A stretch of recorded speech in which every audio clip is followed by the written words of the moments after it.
मेरा नाम सईद खां है और मैं सितार बजाता हूँ।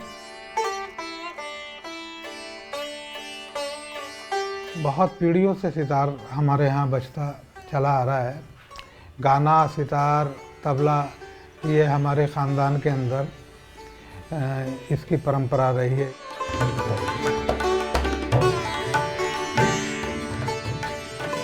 मैं सितार जो है 5 साल की उम्र से बजा रहा हूँ। मुझे इसके अलावा कोई चीज़ पसंद नहीं है। मेरा खेल भी सितार है, मुझे सब कुछ सितार में दिखता है, तो मुझे इससे ज़्यादा कुछ अजीज़ नहीं है।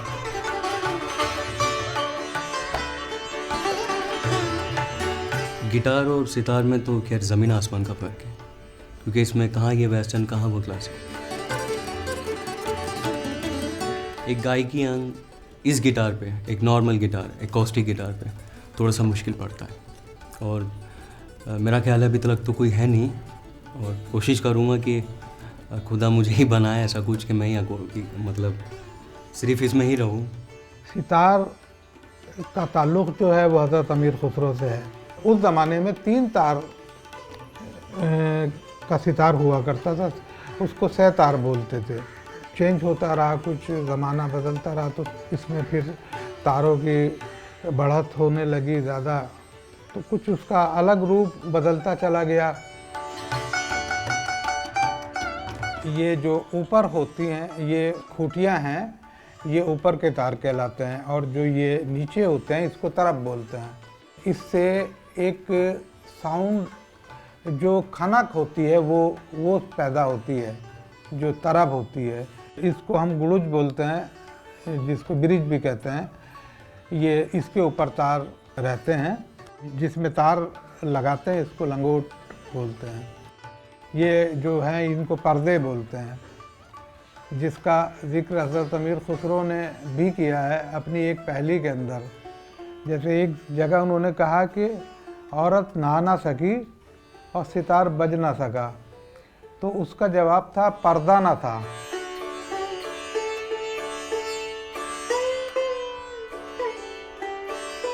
हमारे जो अपने घराने के अंदर जो बाज रहा है वो गायकी का जो गाना है, उसको कोशिश किया कि वो सितार पे उसको कैसे बज सकता है।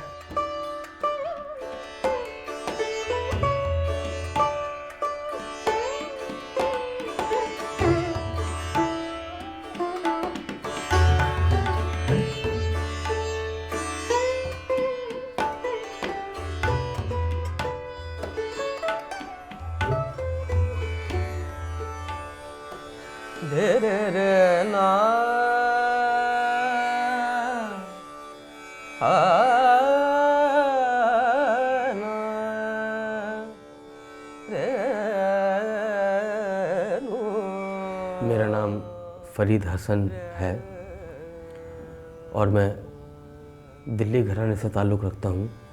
मोहम्मद गुलस्तो अली बूए गुल। मुझे मेरे बुज़ुर्गों ने गाने का मुझ पर कभी बोझ बनने नहीं दिया।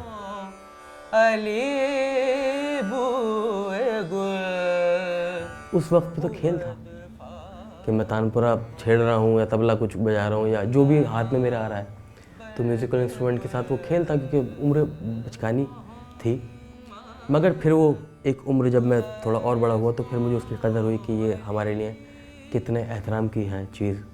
तानपुरा हुआ, तबला हुआ और बाकी जो मौसीकी के साज़ो सामान है।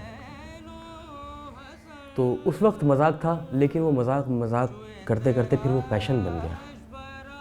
फिर वो कहते हैं कि इबादत का रूप ले लिया उसने।